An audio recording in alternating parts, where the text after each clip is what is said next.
Howdy, this is Alan Stewart, Jarl of Dansk again.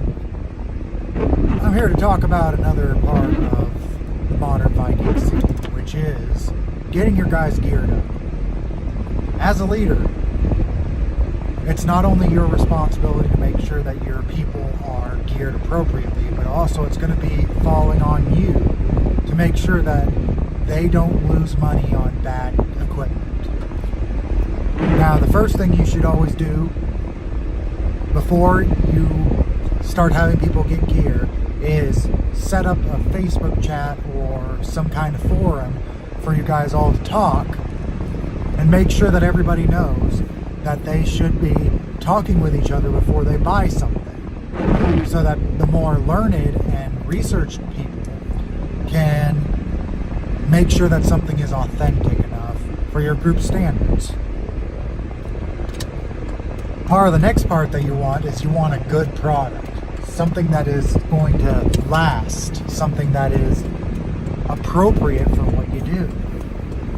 Now, this can be a little bit harder for new groups starting out, so your best bet on that is to talk with other groups out there, especially groups that you trust. Now, our group is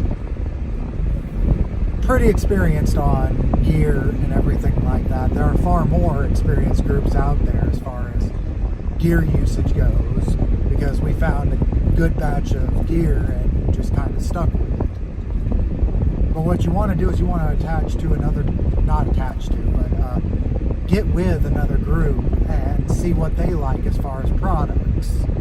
Now, I know what you're going to think is that, like, some groups are just going to want you to buy their stuff and everything like that. So a good third-party review is a great way of handling things. Something for the future of our YouTube channels, maybe a channel based on product reviews and everything like that, so that we can get what we believe are quality products out there and get, some honest reviews based on, our experiences, because we've had dealings with many different weapons and armor smiths, many different fiber crafts and everything like that, as well as we make our own. Now, we're going to be honest and say, where we're ill-experienced in and everything like that, because as far as crafting goes, our group is still on its baby steps. But we're also pretty honest. We have to be honest when it goes to, festivals and everything like that, on the fact of being at the festivals, because honestly, the best way for you to try out a new vendor is to go to the festival and try them out in person.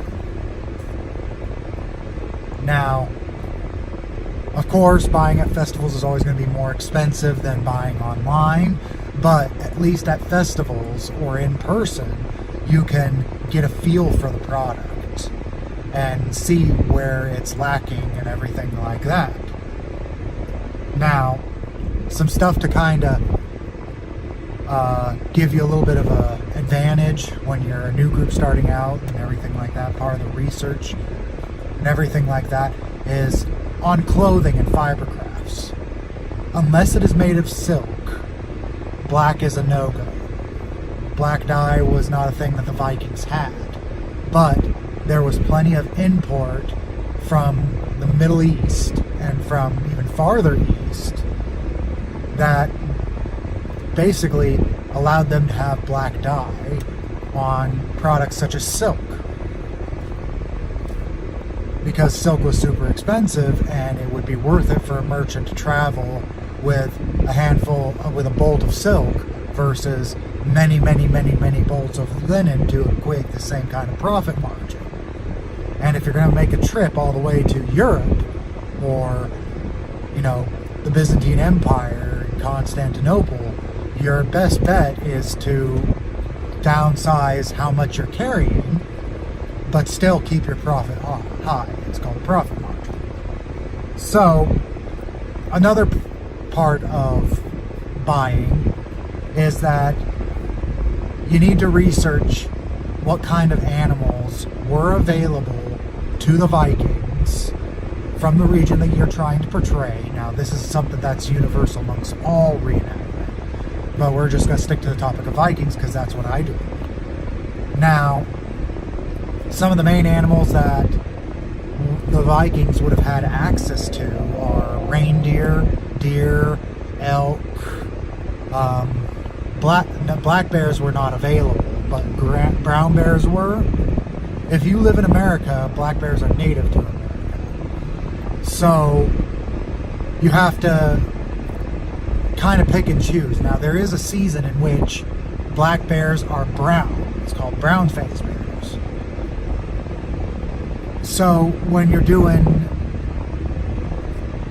that type of searching, you have to be really specific on how you go about getting your stuff.